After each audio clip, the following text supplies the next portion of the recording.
Nicolas Georges s'apprête à nous rejoindre pour la chronique culture de 64 minutes. On va parler des initiatives dans le monde qui se poursuivent, initiatives du monde de la culture en soutien au peuple ukrainien.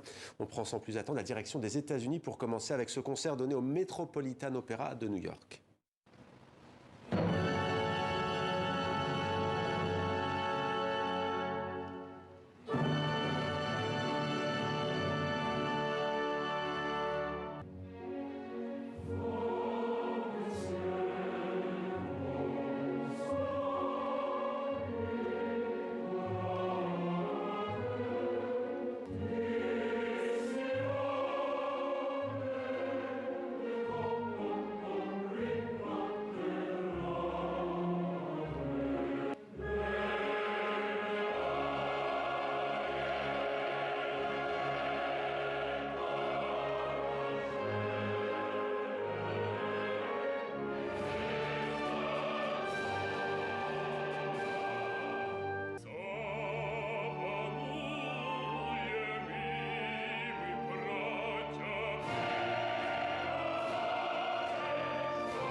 Le drapeau ukrainien à l'Opéra de New York. Bonsoir Nicolas. Bonsoir Mohamed. Séquence émotion donc pour ce grand concert pour une Ukraine libre et démocratique. J'aurais bien aimé y être parce qu'effectivement l'émotion était là lors de ce concert visant à lever des fonds pour aider le pays en guerre avec, vous l'avez entendu, cet hymne à la joie et puis cet hymne ukrainien qui ont notamment résonné dans la salle. L'ambassadeur de l'Ukraine à l'ONU était présent dans le public et il a salué l'initiative de l'institution new-yorkaise.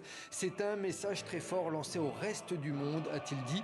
Quant au directeur général du Metropolitan Opera, il a eu ces très jolis mots. Écoutez, la musique peut aussi être utilisée comme une arme contre l'oppression. Ce soir, nous sommes tous des soldats de la musique, exerçant le pouvoir de l'art pour défendre une Ukraine libre et démocratique. Voici les très jolis mots donc du directeur général du Metropolitan Opera. Et autre initiative ce soir à Paris, Nicolas, avec un grand concert donné au Cabaret Sauvage. Oui, une très très belle affiche à Mohamed pour ce concert de soutien au peuple ukrainien. À l'initiative du groupe français Carpath, il faut savoir que ce concert, ils ont réussi à le boucler en 8 jours seulement, à boucler la salle donc, du Cabaret Sauvage et à s'entourer d'une dizaine d'artistes sur scène. On peut citer Sanseverino, Féloche, Java, Zaza, Fournier et bien d'autres. Et puis, à leur côté, il y aura aussi des artistes ukrainiens, parmi eux la pianiste Marina Vosniuk. On est allé assister cet après-midi avec Guillaume Gouet aux toutes dernières répétitions et on en a profité pour poser quelques questions à Marina Vosniuk, mais aussi à Hervé du groupe Carpath.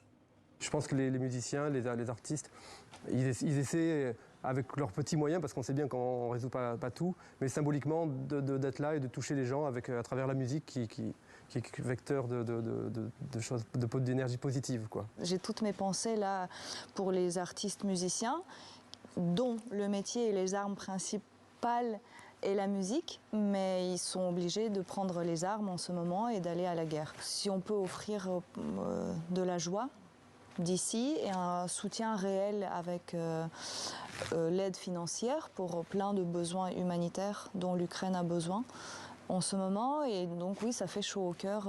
Merci beaucoup pour cette merveilleuse initiative. Les merveilleux Carpath. Est-ce que vous voulez un petit avant-goût de ce qu'on risque de voir ce soir, Mohamed? Avec plaisir. Allez, en exclusivité. Les amis, en exclusivité pour TV5 Monde, un petit aperçu de ce qui va se passer ce soir au Cabaret Sauvage.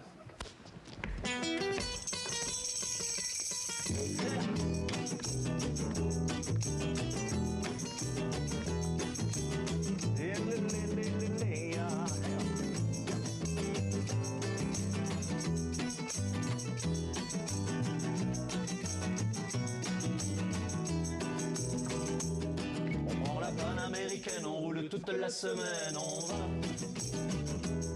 du nord au sud américaine et de Paname jusqu'en Ukraine, on va chanter la route qui nous mène, chanter comme on aime, panaméricaine, sud-américaine, panaméricaine, jusqu'en bas de chez toi, jusqu'en bas.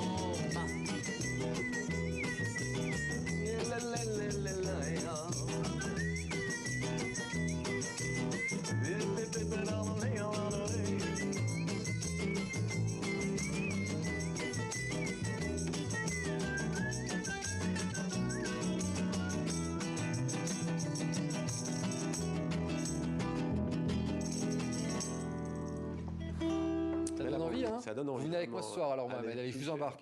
Sachez que l'intégralité des bénéfices sera reversée au Secours populaire. L'argent servira à aider les camps de réfugiés ukrainiens en Pologne et en Moldavie.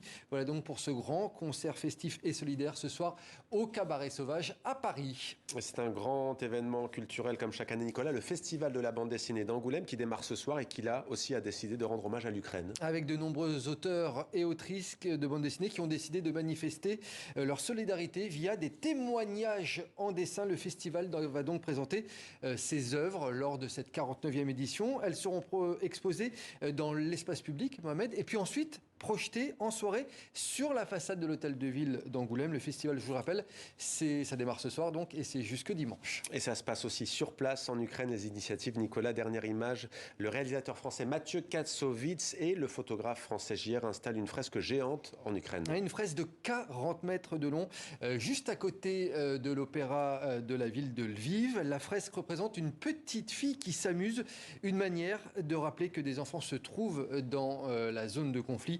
L'œuvre de l'artiste français JR a pour but aussi d'être visible depuis le ciel. Mais elle est très belle, cette fresque. Belle initiative, Nicolas, d'autant plus que le président Zelensky a affirmé hier que 97 enfants déjà avaient été tués depuis le début du conflit il y a 3 semaines. Merci Nicolas. Merci Mohamed. À demain, même endroit, même heure.